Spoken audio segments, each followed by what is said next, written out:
Everyone, আমি সুস্মিতা। আমার নতুন একটি ব্লগে আপনাদের অনেক অনেক স্বাগতম। আশা করি সবাই খুব ভালো আছেন, সুস্থ আছেন, আর আমরাও খুব ভালো আছি।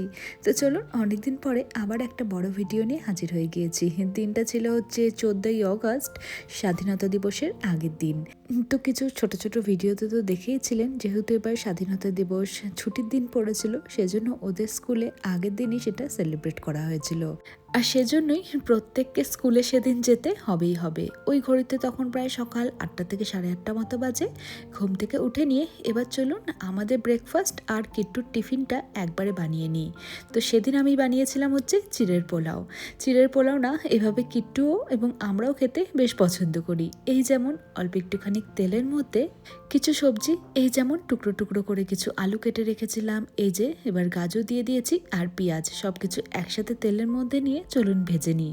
অনেকদিন পরে মনে হচ্ছে আবার একটা কিছু রান্নার ভিডিও শেয়ার করছি, ঠিক আগের মতো। সত্যি বলতে এখন তাড়াহুড়োর মধ্যে না এইসব ভিডিও একদমই শ্যুট করা হয় না, কারণ এটা অনেকটা সময়ের ব্যাপার, আর সকালবেলা এত তাড়াহুড়ো থাকে যে ঝটপট করে সব কিছু করে ফেলতেই হয়। যাই হোক, সব কিছু সবজি একটু ভেজে নেওয়ার পরে এর মধ্যে আমি দিয়েছিলাম অল্প একটুখানি পনির আর একটু কাজু কিশমিশ।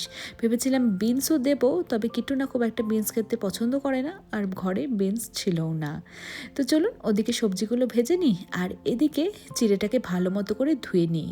আর এই চিড়ে বা চিড়ার প্যাকেটগুলোর মধ্যে এত নোংরা থাকে যে ভালো মতো করে না ধুলে পরে নোংরাগুলো কিছুতেই যেতে চায় না।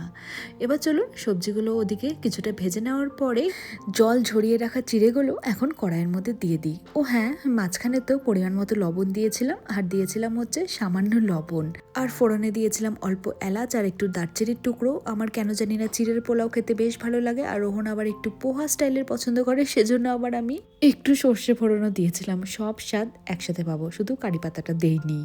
এই তো নামানোর আগে 1 চামচ ঘি দিয়ে দিয়েছি।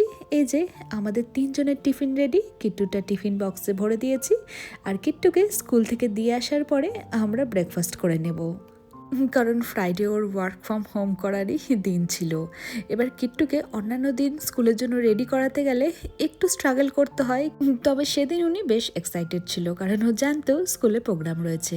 তো 1 সপ্তাহ আগে স্কুল থেকে মেসেজ করে দিয়েছিল যে সেদিন নানান রকমের স্বাধীনতা সংগ্রামী হিসেবে ওরা যেন স্কুলে সেজে যায়। তো প্রথমে আমি কিট্টুকে ভেবেছিলাম যে ঝাঁসি রানী লক্ষ্মীবাই সাজাবো, তো সে মতোই আমি অনলাইনে ড্রেস দেখছিলাম, তখন হঠাৎ চোখে পড়লো নেতাজি সুভাষচন্দ্র বোসেরও ড্রেস পাওয়া যাচ্ছিল, আর লিস্টে ওনারও নাম ছিল। তখন আমার মাথায় এলো কিট্টুকে আমি নেতাজি সুভাষচন্দ্র বসু ওনার মতোই সাজাবো। তো সে মতো ড্রেসটা অর্ডার করে দিয়েছিলাম, এবং আগের দিন ওকে ড্রেসটা আমরা দেখিয়েছি যে সকালবেলা যদি ঘুম থেকে ওটা ঝামেলা করেছে তাহলে আর ওকে এত সুন্দর ড্রেস পরানো হবে না। যাই হোক, সব বুঝতে পেরেছে, এই জন্য সেদিন বেশ খুশি খুশি ছিল। কি খুশি, কি খুশি। এবার প্যান্টু ওঠো। দেখি কিট্টু, আরে নেবো ওটা, দেখি দেখি। এই যে আমি বলছি, তারা কানের পিছনে দিতে হবে আস্তে করে, তারপরে সবার লাস্টে চোখের এখানে। হ্যাঁ, এবার ঠিক আছে, দেখি। নেতাজি, ও মাই গড। এবার বাসিটা দিই। ওটাই ওটাই নিয়ে আসছে। নেতাজি, নেতাজির ড্রেসের সাথে এটাই পরে। কোনটা নিয়ে আসবো? আচ্ছা ওটা পিঙ্ক কালারের মজাটা কি বলছে? এই মজা এটা। এই যে কেটাজি আমাদের রেডি। কি হয়েছে, জল খাবে একটু? এই নাকে হাত দে না। নেতাজি নাক চুল করছে। ও হাতে ব্যান্ডটা থাক, হাত তো দেখাই যাচ্ছে না। এখন নেতাজি যাচ্ছে স্কুলে আমাদের। কিট্টুর থেকে আমরা বেশি এটা এটা চলো নেতাজি, চলো আস্তে আস্তে দু হাত দিয়ে। ওই সবাই দেখবে তোমাকে। চলো, বাবা থাকলে পরে আমাদের সাথে আর যাবে না। নেতাজি কোন কোলে করে স্কুলে যাবে। আমি যেদিন কিট্টুকে স্কুলে দিয়ে আসি সেদিনও আমার কোলে করেই যাবে, কিন্তু ওর বাবার সাথে দেখেও হেঁটে হেঁটে যায়। কিন্তু সেদিন মুড হয়েছিল ও কিছুতেই হেঁটে হেঁটে যাবে না, টুপি চশমা সব কিছু পরে মনে হয় একটু সামাল দিতে ওর অসুবিধেই হচ্ছিল। যাই হোক, স্কুলটা কিন্তু খুব সুন্দর সেদিন সাজিয়েছিল, আর অন্যান্য দিনের মতো এদিনও কিট্টু স্কুলে এসে বেশি খুশি হয়ে গিয়েছিল।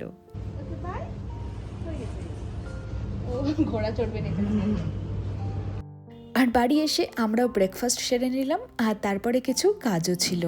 আর এইসব করে নিয়ে এরপরে আমাদের না একটা ইনভাইট ছিল, আর সেটা হলো আমার দাদার বাড়িতে গৃহপ্রবেশ ছিল। ছুটির দিনে থাকলে পরে হয়তো আমি কিট্টুকে নিয়ে সকাল সকালই বেরিয়ে যেতাম, কিন্তু সেদিন কিট্টুর স্কুলও ছিল আর রোহনের অফিসও ছিল, তাই একটু যেতে আমাদের দেরি হয়েই যাবে। তাও ভাবলাম একটু যদি আগে বেরোনো যায়, সেজন্য কিট্টুকে স্কুল থেকে নিয়ে আসার আগেই আমি রেডি হয়ে গিয়েছি। লাল টুকটুক একটা শাড়ি, তার সাথে একটা সিলভার জুয়েলারি পরেছিলাম। আর এর মধ্যে কিট্টুর আবার স্কুল থেকে আসার সময় হয়ে গিয়েছে, ঘড়িতে তখন প্রায় 1:45 মতো বাজে। জোরে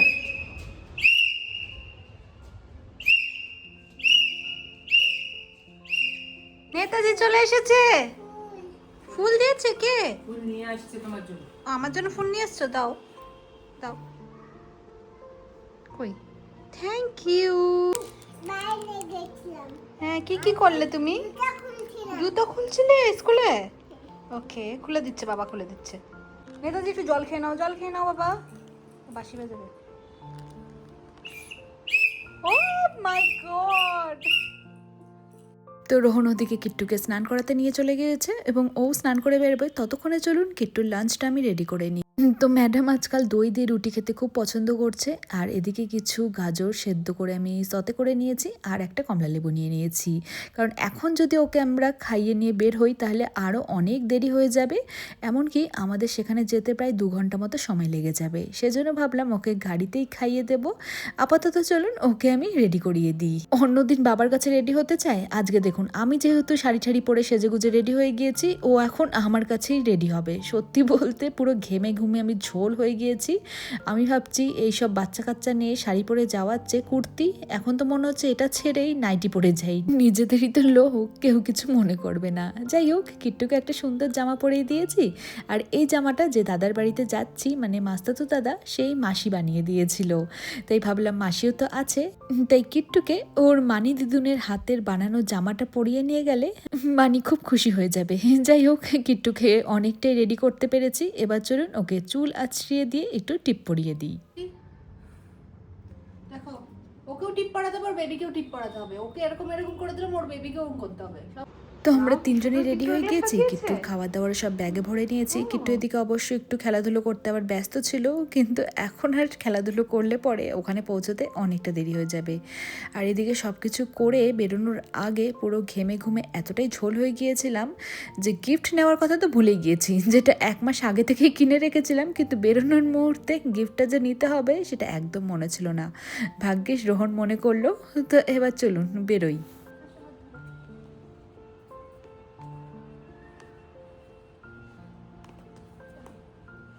আর এই যে দেখুন, বাচ্চা কাচ্চা নাতি নিয়ে আমরা বেরিয়ে পড়েছি। আজকাল যেখানেই যাই না কেন একটা নাতি নাতনিকে নিয়ে আমরা অবশ্যই বেরোই, আর কিছুক্ষণ পরে কিট্টুটা আমাকে হাতে ধরিয়ে দেয়। যাই হোক, রাস্তার ধারে যাওয়ার পথে প্রচুর বড় বড় সুন্দর সুন্দর নার্সারি চোখে পড়েছিল, তো আমার প্ল্যান ছিল যা গিফট নিয়েছি তো নিয়েছি, কিন্তু একটা গাছ নিলে কেমন হয়, তো সে মতোই আমরা একটা নার্সারিতে দাঁড়িয়েছিলাম। আর এখানে দেখুন কিছু গাছ আমাদের পছন্দ হয়ে গিয়েছিল, বিশেষ করে ঘরে রাখারই কিছু গাছ নিতে চেয়েছিলাম, কিন্তু এখানে এসে এত গাছ দেখে না কনফিউজ হয়ে গিয়েছিলাম। তো এই লাল লাল পাতার গাছের নামটা ঠিক একদমই মনে পড়ছে না আমার এই মুহূর্তে, এটাই একটু পছন্দ হলো।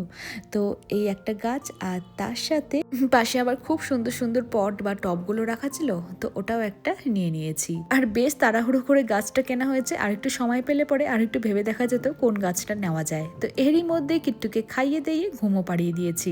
আর সেদিন রাস্তায় এত ট্রাফিক ছিল, আমাদের মনে হয় 2 ঘন্টারও বেশি সময় লেগে গিয়েছিল হোয়াইটফিল্ড থেকে ইলেকট্রনিক সিটি পৌঁছতে।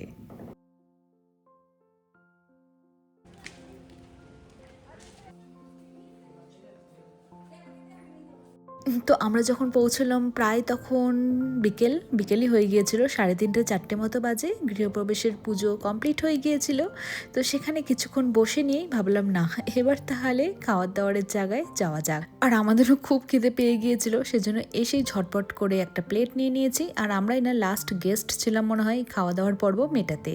তো এখানে ছিল স্যালাড, আমার প্রিয় ঝুড়ি ঝুড়ি আলু ভাজা, ওদিকে ছিল হচ্ছে সাদা ভাত, আর এদিকে শুক্তো, ফুলকপির একটা তরকারি ছিল, আর ছিল হচ্ছে মুগের ডাল, আর হ্যাঁ মাছও ছিল। আমি তো সব কিছু একবারেই নিয়ে নিয়েছিলাম, কারণ প্রচণ্ড খিদে পেয়েছিল, হাঁপুস হুপুস করে আমাকে খেতেই হতো। আর হ্যাঁ, পরে চাটনি, মিষ্টি আর পাঁপড়ও নিয়েছিলাম, আর কিট্টুকে একটু ভাত আর একটু আলু ভাজা খাইয়েছিলাম। এই যে দেখুন, খাওয়া দাওয়া হয়ে গিয়েছে, এখন আমরা সোসাইটিটা একটু আশেপাশে ঘুরে দেখছিলাম। তো চলুন, এই ছোট্ট ব্লগটা এখানেই শেষ করছি, আবার দেখা হবে নতুন একটা ব্লগে।